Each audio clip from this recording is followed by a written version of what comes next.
Welcome, everybody, to our Cambridge Schools Conference online. My name is Charlotte Crochet-Cox, and I am one of the events coordinators at Cambridge International.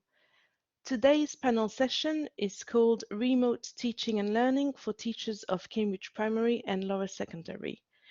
And we are just going to go through a few settings at this point just to check the webinar can run smoothly. So firstly, let me check you can hear me through a quick poll. Let me just put the poll on the screen for you.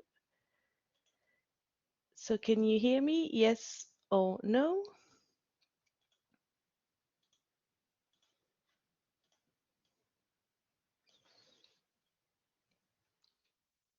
Okay, it looks like most people can hear, but I'm just going to put something on the chat for the people who can't hear me.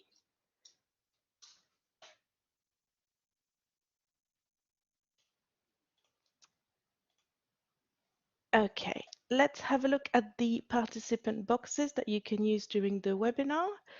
So in the panel to your right, you have the chat box that some of you have used already.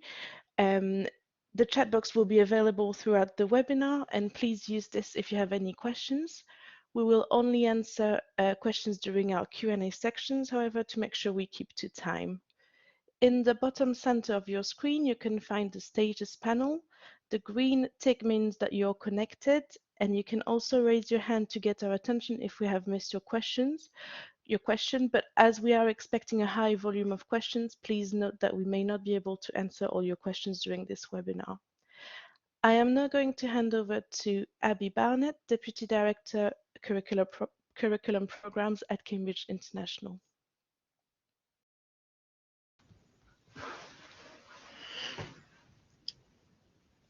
Thanks very much, Charlotte, and good morning, good afternoon to everybody. I'm really delighted to join you and chair this panel session today from the Cambridge Schools Conference.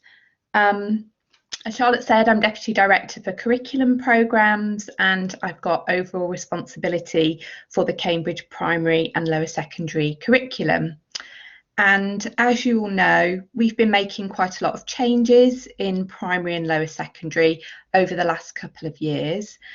We've introduced new subjects into the Cambridge curriculum, and also we've revised our core subjects of English, E2L, maths and science.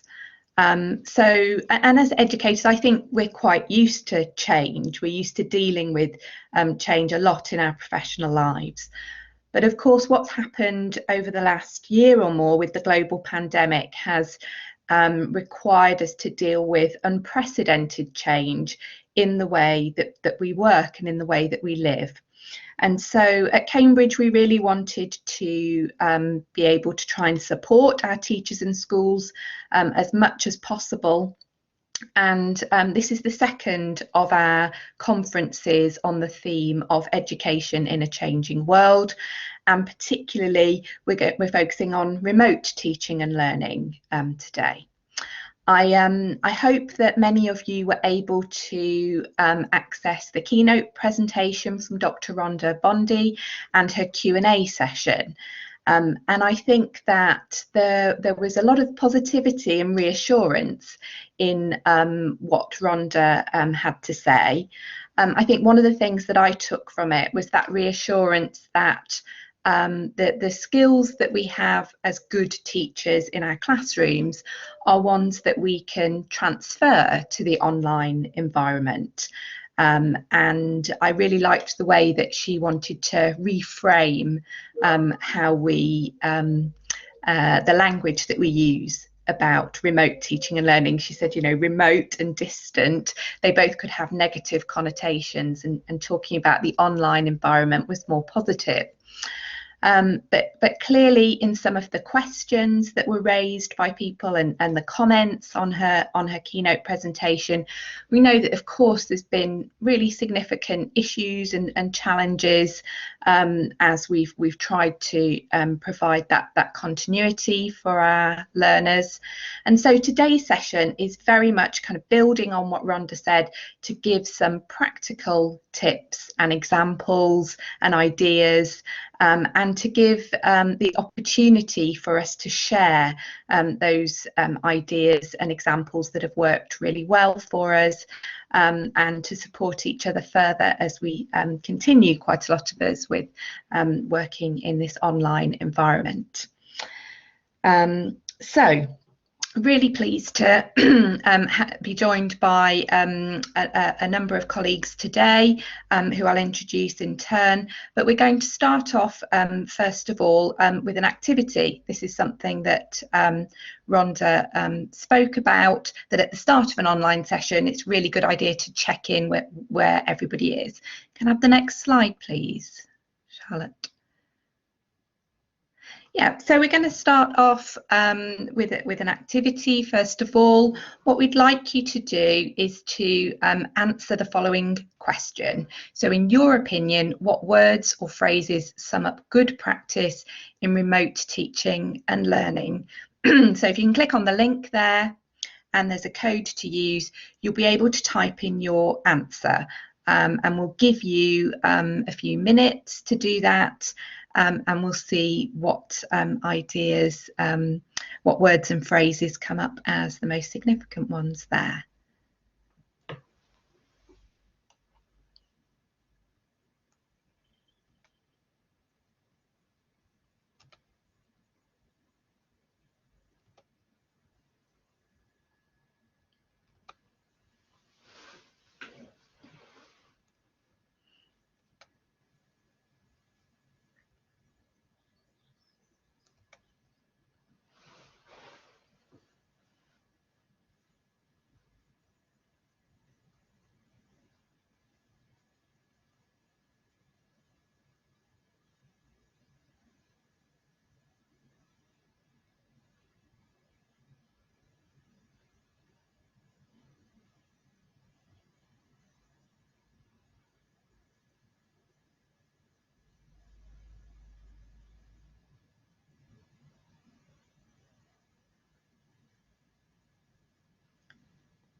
Okay, so we can see how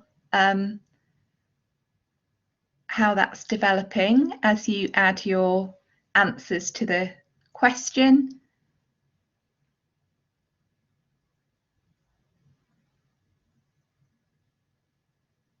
I'll give you another minute or so.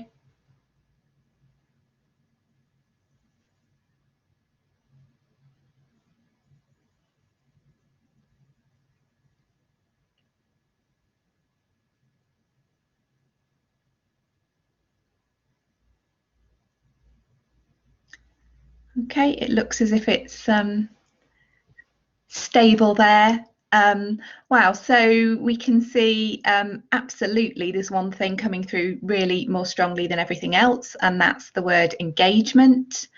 And again, that was something that Rhonda spoke about in her Q&A, and what are the really important things that we can focus on, what are the things that we can do to ensure that we've got engagement when we're teaching in an online environment. But you've got lots of other ideas there as well. So collaboration and participation also featuring quite strongly. Innovative as well, so lots of us have been learning lots of new things over the last year or so to help us work in this online environment. Feedback comes through strongly as well, but you've got lots of other ideas on there as well: being prepared, planning, creativity, content coverage, humour. Yes, I like that. Yeah, so loads of great ideas there. Thank you very much. So it's really good to see that you know, that wealth of ideas that you've come up with, but also we can see that engagement clearly comes through, because we've got engaging on there as well. That really does seem to be the key to knowing that what we're doing is good practice at the current time. Okay. Thank you. So let's move on to the next slide, please. Yeah, so as I said, I'm joined by 3 other speakers this morning. And first of all, I'm going to hand over to Rosey. So Rosey Nelson is an education manager working here at Cambridge International. And Rosey's experience is as a classroom teacher of primary and early years, both in Australia and in the UK.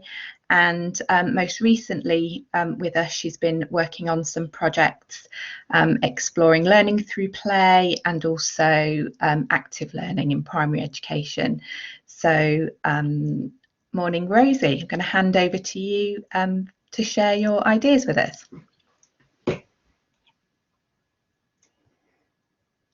Thank you, Abby. Good morning, everyone, and thank you, Abby, for introducing me. As Abby mentioned, my background's in primary and early years.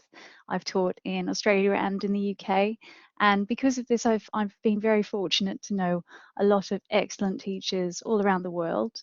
And over the past year, I've had a lot of conversations with my colleagues, learning about their experiences of remote learning and some of the challenges they've faced and some of the ideas they've come up with. I'm going to share some of those ideas with you today. So I'm really pleased that the theme of engagement came out quite clearly in your responses to that Mentimeter, because that's the theme that I wanted to start mentioning this morning. We've heard a lot about engagement, and that's not surprising because student engagement is a little more challenging in a remote learning environment. In our classrooms, we can control the physical environment and our resources, and we can help to reduce distractions for learners. But at home, they have electronic devices or brothers and sisters, lots of things that have the potential to make schoolwork seem a little bit boring. And our learners are just not used to thinking hard at home, not used to active learning. So how do we overcome those challenges? Well, we need to think about what we know as teachers, and we know that engagement and motivation go hand in hand. We also know that children exhibit high levels of engagement when they're playing. So why not build opportunities for learners to play while they're learning remotely? You probably already use playful learning experiences in your classroom. You probably play games or use role plays or even do inquiry learning. And all of these things are fantastic, but how do we make them work remotely when we don't have control over resources or the level of support that learners can get? So here are some top tips I've gathered from talking to my colleagues about how to use playful learning remotely. First of all, make the learning goal clear. Let your learners know the type of thinking that you want them to do while they're playing, but keep your activities open-ended. Plan for off-screen time to do playful learning, and don't require learners to have specific resources. For example, you might have a learning goal of investigating different properties of materials. You might have learners go off-screen to do some research into an open-ended question like, how do I make the best tower? Or you could ask them to do a scavenger hunt to create collections of different materials depending on certain criteria. Some examples on the screen in front of you.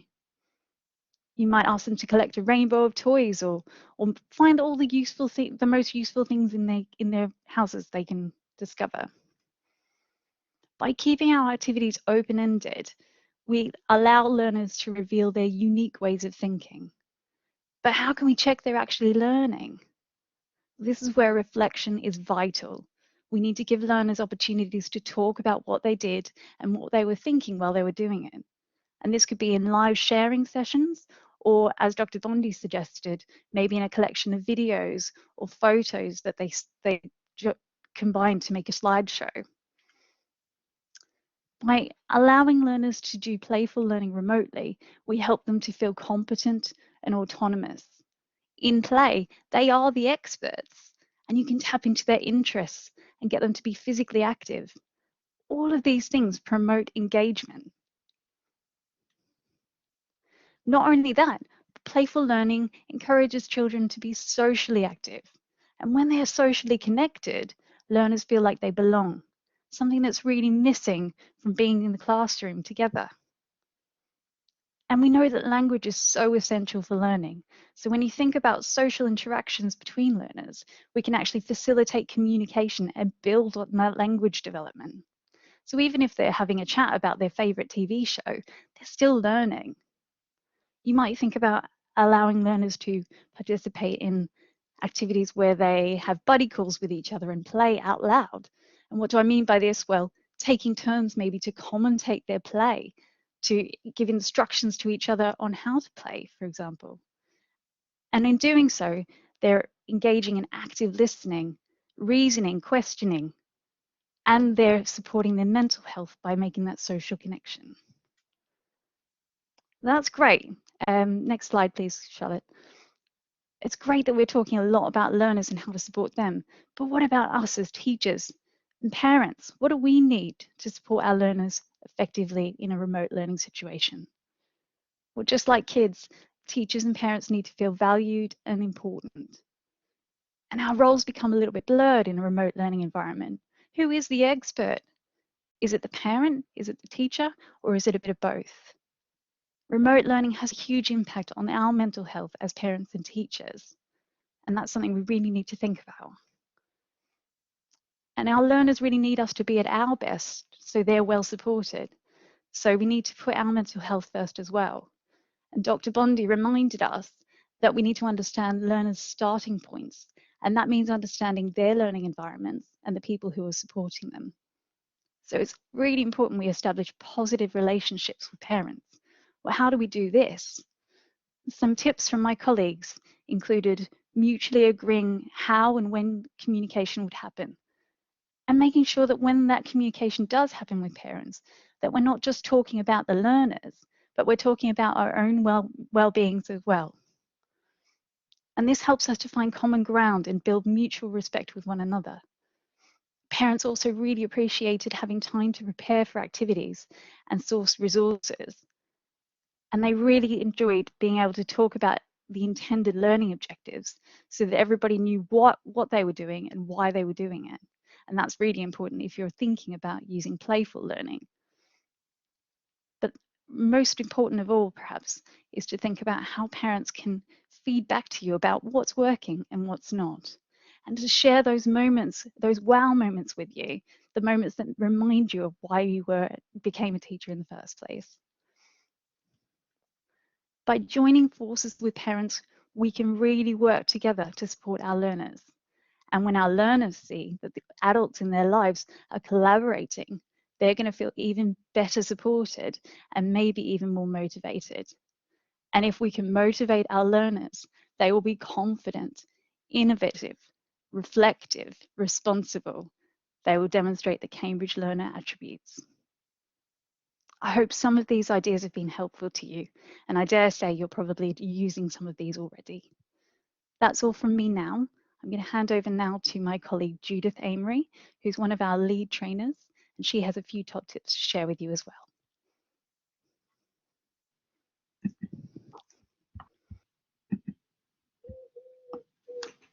Hello there, everyone. Thank you, Rosie. As Rosie said, yes, I am a lead trainer with Cambridge. I have been for the past 11 years now, so I have a wealth of experience and a wide range experience band of colleagues from all around the world, to which I'm eternally grateful to Cambridge for that.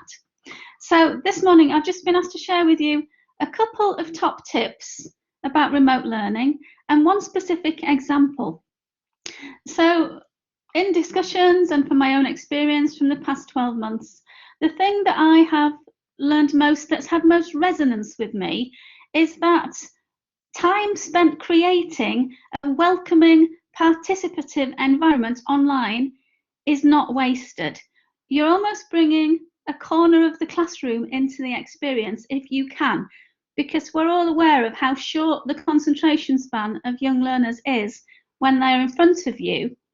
And so how much shorter that is when you are not there to hold them captive on the carpet or in the classroom. So I would say, as Rosie's just mentioned in planning, to involve parents, it could be, if you were teaching phonics, that you wanted them to bring an object to a session that begins with the letter of the sound that you are going to deal with that week. I've often asked them to bring initially an object that begins with the initial letter of their name. It gives them something to do and bring with a focus, and it also creates the sense of awe and wonder. What could we possibly be doing and using this for in the session? And it's really important that in your planning that you invite them to bring things that are not a distraction, but actually will help with the learning in the session that you're going to conduct. So my second top tip as well is in terms of presentations.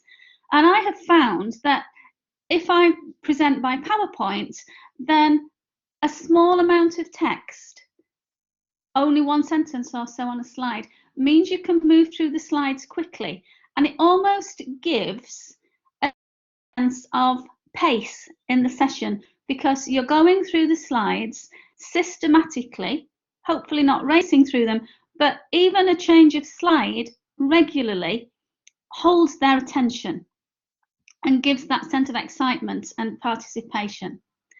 So what I would do at the start of a session is I would ask them all to appear and maybe bring the object with them that begins with the initial letter of their name.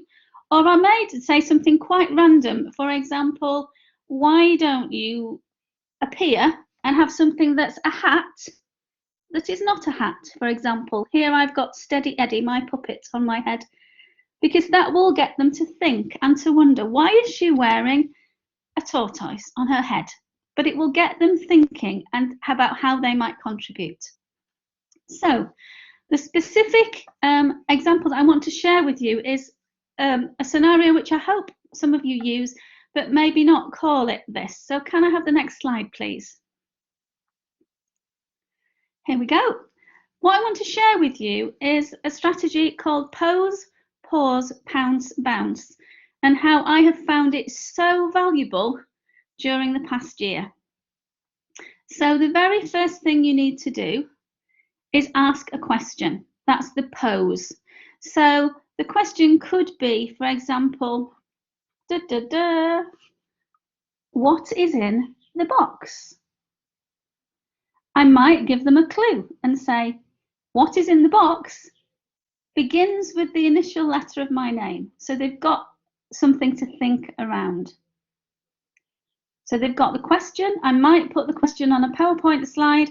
It's good to have it visually and verbally.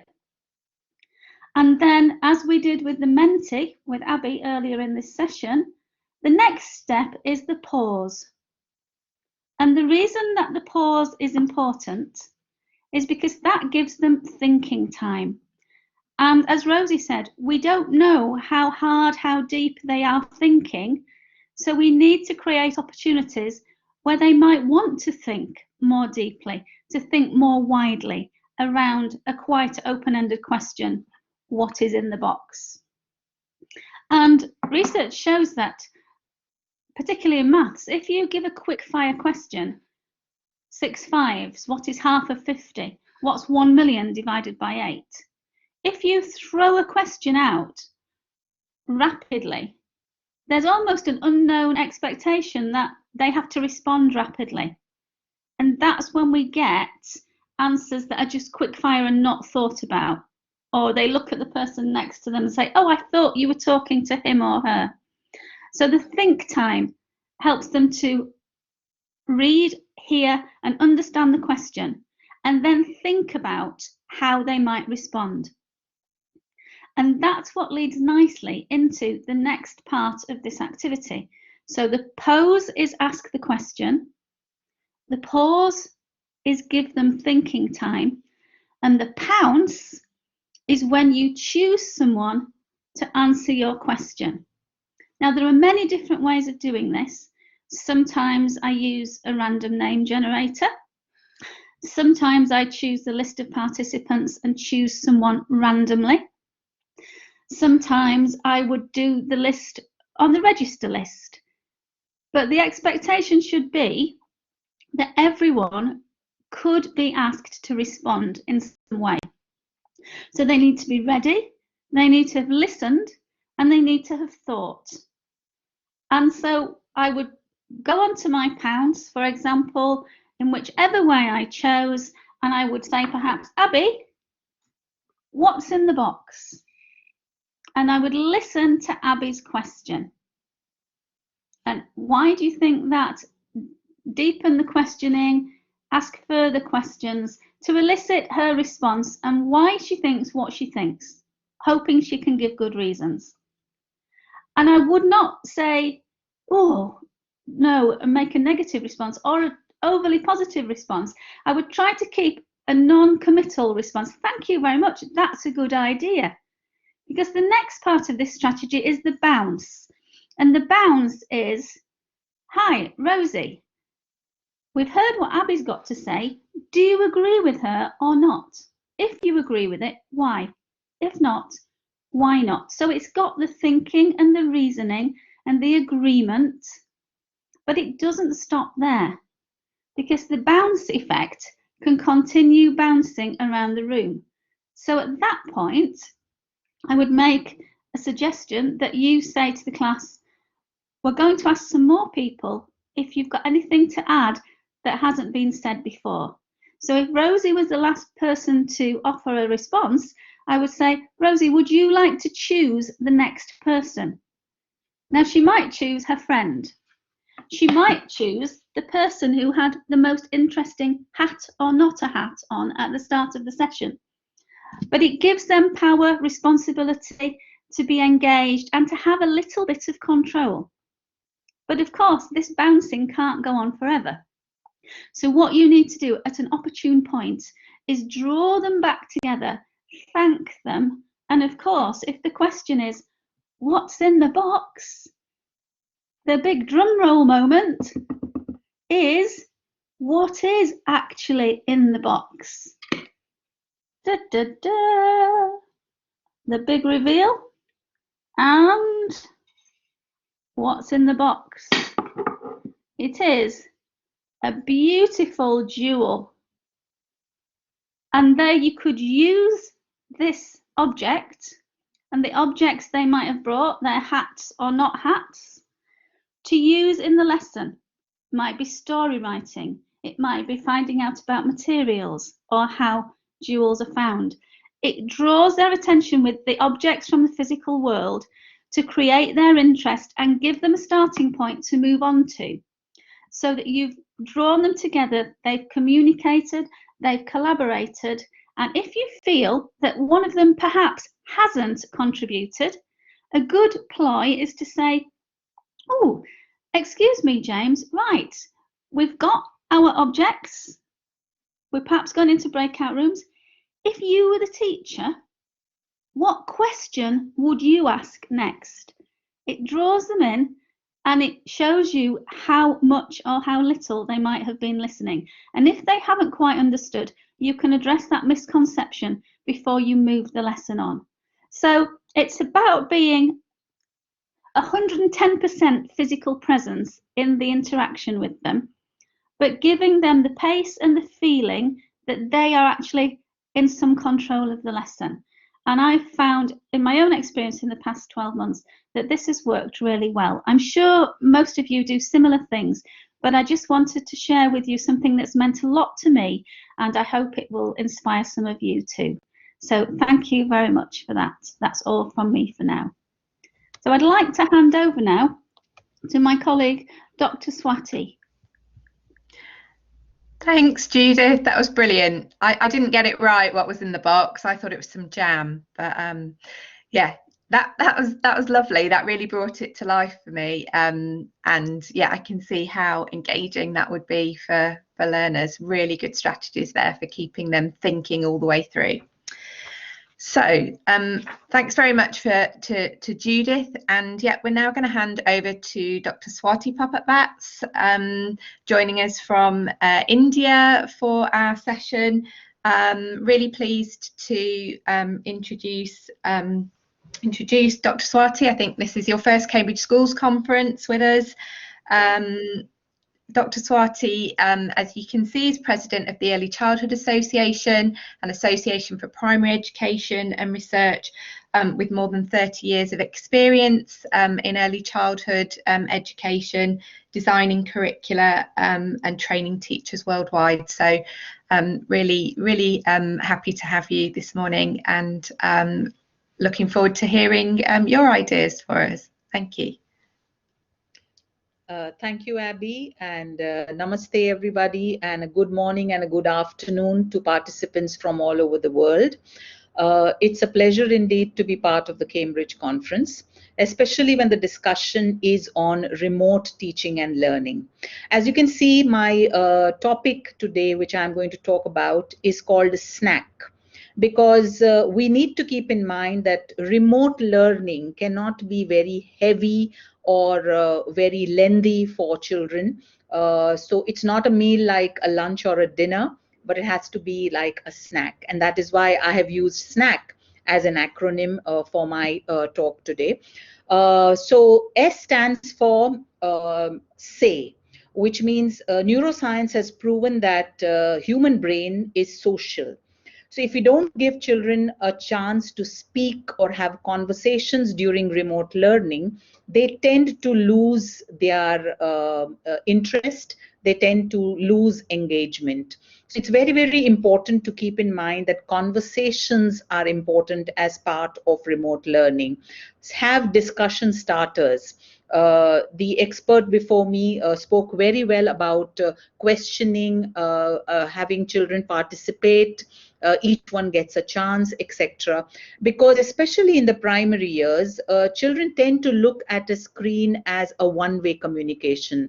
Because they have watched television or play video games, they think the screen can talk to them, but they're not supposed to talk to a screen, or they're not interested in talking back to a screen. And virtual learning or remote learning is always screen-based. So it's very, very important to keep the social aspect in mind and weave in conversations during the entire session, because that will keep them engaged. Also remember that language wires the brain. So the more we get a chance to speak and have a conversation, it's activating our brain connections. N stands for notice. Children have 100 languages, as said by Loris Malaguzzi of the Reggio Emilia schools. And sometimes their expressions speak more to us, especially during remote learning. And when you see expressions of boredom or frustration because they can't understand something, it's important that you change your plan or you change your style of instruction immediately, because it's important for us to notice and modify. Because in remote learning, one size does not fit all. Each one is in their own homes with their own issues, their own problems, their own support system. So unlike in a classroom where they all are in the same environment, and one size sometimes does work in a classroom, in remote learning, one size sometimes does not fit all. So it's important to be a little alert about their facial expressions, about their body language, and jump in and modify whatever you had planned for, because that works the best. A stands for attention. I think my slide, yes. A stands for allow. Allow means giving choices to children. Again, the human brain thrives on choices. We have a prefrontal lobe, which is a thinking brain. And the more choices we give children, the more they get engaged in the entire session. Especially if you are going to give them home-based activities, which means off-screen activities to do at home, it's important that you give them a choice of activities to choose from, so that everybody is not just doing the same thing. The more you involve children in choices, the more they are likely to take interest and get engaged and be motivated to do that particular learning that you have given them. C stands for creative. And the course content that Cambridge designs and is there in the Cambridge curriculum is already a kind of a format of blended learning. So it is very, very important to understand that when we talk about attention span, children don't have more than 5 to 7 minutes of attention span to listen to somebody talk without them wanting to also be part of that conversation. So it is very, very important that the content method that you have chosen to deliver your content has to be creative, has to be blended. So it's not just all talk or all photographs or all videos. It needs to be a combination of blended learning, because this keeps children as part of the learning. They will be more focused, and they will be able to control their impulse control of getting distracted, etc. So it is very, very important to keep the content creative, focus more on blended learning. And the last is K, kinesthetic. Children want to move, they need to move, and that is why brain breaks are very, very important. As I said, and as I shared with you, that more than 7 minutes is very difficult for even primary children to concentrate on a one-way conversation. And it's important that remote learning somewhere has become more of sitting and looking at a screen. So it is important that we have brain breaks, involve kinesthetic learning. You're doing a poem, ask them to stand on one leg while they are reciting the poem. Different things in which they have to get involved in cognitive flexibility exercises. Just saying a poem is one way. Trying to do something with my body while I'm saying the poem also involves multitasking different parts of the body, etc., which keeps the brain extremely engaged. So it is very, very important to understand snack is your clue to involving all the different aspects that will keep their brain engaged during remote learning. And it's very important that attention, curiosity, interest, optimism, and passion is what you will get when you involve snack in your remote learning. Thank you so much, Abby and Cambridge, for giving me this opportunity. And I hope all of us can learn from each other to ensure that remote learning becomes extremely engaging for children all over the world.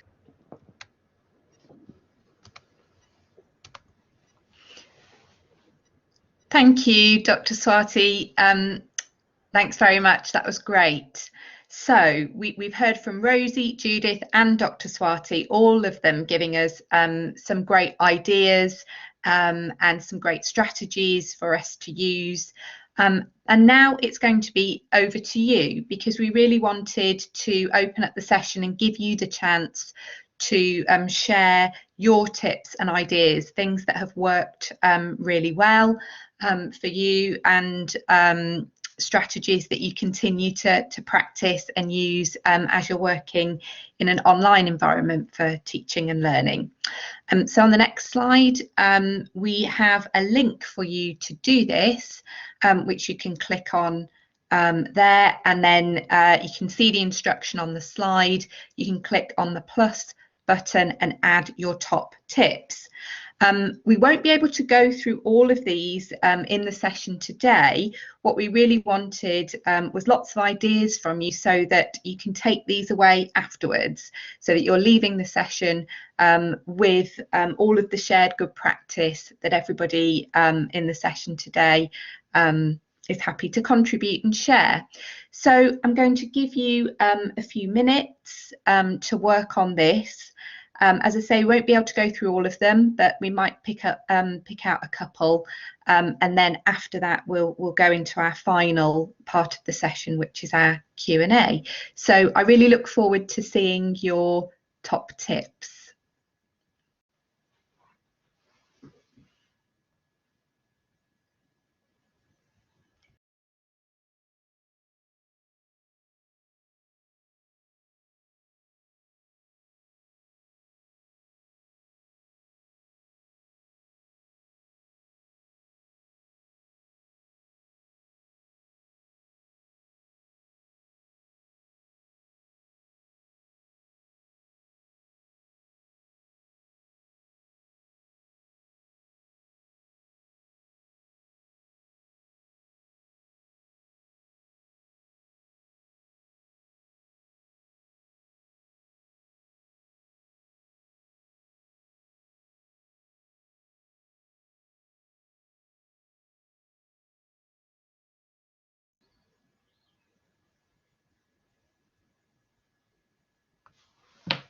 Hi James and Charlotte, I'm seeing a few messages in the chat saying people are having problems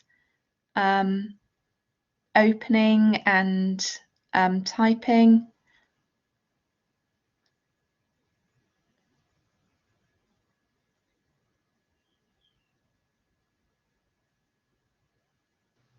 Sure, thank you for that, Abby. Yes, we're just looking into that in a minute at the moment.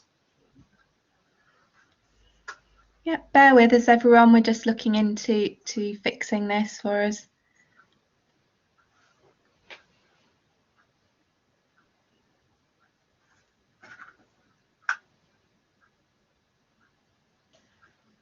In the meantime, maybe if people want to put their ideas onto the chat and we can go over them like that, that might be easier. Thanks, Charlotte. Yeah, that's a great idea. So yeah, you could add your ideas, your top tips in the chat instead while we see if we can fix the Padlet.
Okay, and unfortunately, it looks like we won't be able to resolve the Padlet issues. Our apologies for that. Please do continue to put your ideas into the chat, and we will share those tips.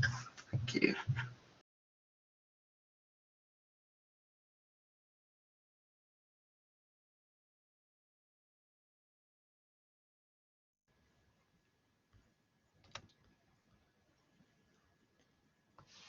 Thanks, James. I think we'll just have a couple more minutes to allow everyone to share their ideas before we move into the last part of the session.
Thank you very much, everybody, for being so generous in sharing your ideas and tips. I'm struck by the variety of ideas that are there, and a real range of contributions. So there are definitely some specific technical tools and resources that you're using, some of which I've heard of, some of which are new to me. But also some that don't require any use of technology at all, in terms of how you're planning and how you're keeping things varied, how you're structuring the learning. So it's great to see a real kind of embrace of how we've been required to work and teach and learn over the last year or more. And yeah, I'm incredibly impressed by just the variety of great ideas that we've got on here. So sorry we couldn't use the Padlet, but what we'll be able to do is to collate these ideas and make sure those are shared with you and you can take those away from the session. So thanks to all the speakers keeping perfectly to time. It does mean that we have got the final part of the session for a Q&A. So you may have some specific questions based on the tips that Rosey or Judith or Dr. Swati shared, or you may have some more general questions on this theme. So what we'd like to do is take the time to answer your questions now. So do begin to post those in the chat, and I can pick up on those and we'll answer those between us.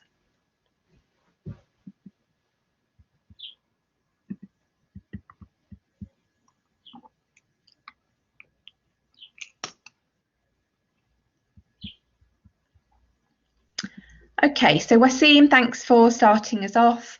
Wasim asks, how can we enhance pupils' engagement in lessons? Yeah, so can I go to Judith first on this one? Yeah, hi. Enhancing engagement is the core purpose of remote learning, I think. It's all about creating an opportunity, a frame of mind for them to want to share and contribute and to join in. Hence my hat that's not a hat or a secret item in a box. It's about doing something more than you would perhaps normally do to make sure that they want to join from the start and be part of it. And if we look in the comments in the chat, there are some really good ideas of some different ways of doing that. Yeah, absolutely. Yeah, and that came across really, really well. Yeah, Dr. Swati, would you like to add anything to that question? How can we enhance pupils' engagement in lessons?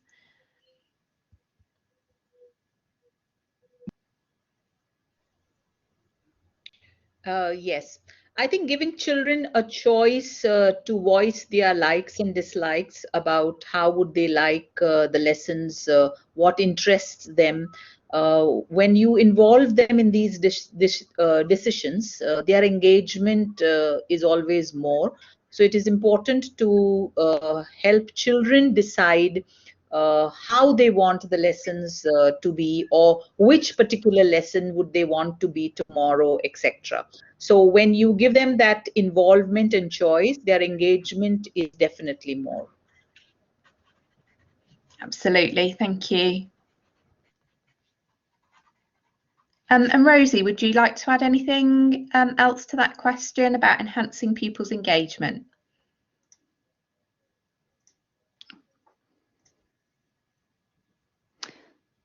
Yeah, hi, I think it's working.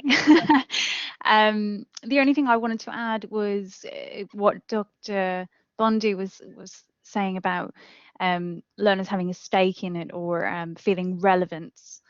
So I think, you know, part of the big picture is understanding the things that are interesting to learners, and tapping into those interests. That will keep their attention and that will keep them engaged. So there is a little bit of effort required from the teacher to kind of break down some of those barriers between home and school and understand the learners and what's relevant to them. Great, thank you. Yeah, we've got a question from Royanne. How do you deal with camera shy students? That's a good one. I know we've probably all felt a bit camera shy at times over the last year, but it can be a real issue for some of us with our learners. Judith, I'm going to go back to you for this one first. Any tips for camera shy students? I think one thing that's worked for me is to invite everyone at the start of a session to have their camera on, just to say hello as a meet and greet, and then for everyone to turn off their cameras unless they're responding to a question. I found that for some learners, they can almost be embarrassed about their environment and they don't want other people to see what's happening behind them, or their younger brother and sister fighting, or what they're wearing even outside of school. So it's about making it okay not to have your camera on, but there are certain times. It's about setting expectations that sometimes we need to have that more face-to-face contact. In breakout rooms, I think it's a good idea for everyone to have their camera on because it's a more social interaction. But in front of a big group and speaking with their parents in the background at home to you as teacher becomes less personal. So it's about reassuring them that you're there for them, but you need to know that they are communicating in and understanding. It's about reassuring them that you're checking that they understand well, but also that they don't have to be on show all the time. I think that's quite reassuring. And for us as adults as well, when people go into breakout rooms, I sometimes count to 10, take 10 deep breaths before I go into a breakout room, because performing face-to-face for any length of time is draining and stressful sometimes. So I think we need to manage our learners in the same way as we need to manage ourselves. That's great, thank you. I really like that distinction between, using different sort of online spaces, the big groups and the smaller groups, but also the expectations of when you need to be on camera and when it's okay not to. Really helpful. Yeah, so a couple more questions coming through. One from Tony is, do you know some websites that will help us for students' engagement? Dr. Swati, have you been using any websites that you found helpful for this? More than websites, actually, there are chat rooms where educators share their ideas, especially on Facebook. There are educator groups, early childhood educator groups. LinkedIn also has a few early childhood and primary educator groups.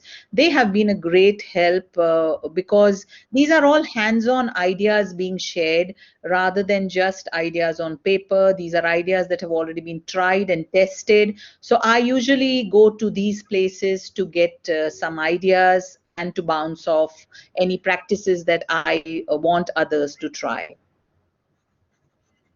Yeah, that's a great idea, using each other as a resource and finding those places where you've got educators sharing resources. Thank you. Another question from Octavianus, apologies if I got your name slightly wrong. How to solve students' boredom in online teaching and learning?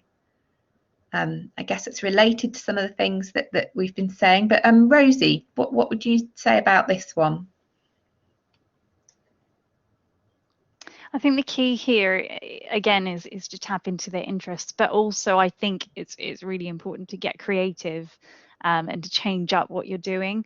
So a lot of my colleagues were sort of explaining to me that routines were really important, but the moments where they felt their children were most engaged in lessons were when they were doing something slightly unusual, and that really drew them in. So I would sort of encourage you to think creatively about new and exciting things that you could try, which I know sometimes can seem a little bit nerve-wracking because you don't know how it's actually going to be received remotely.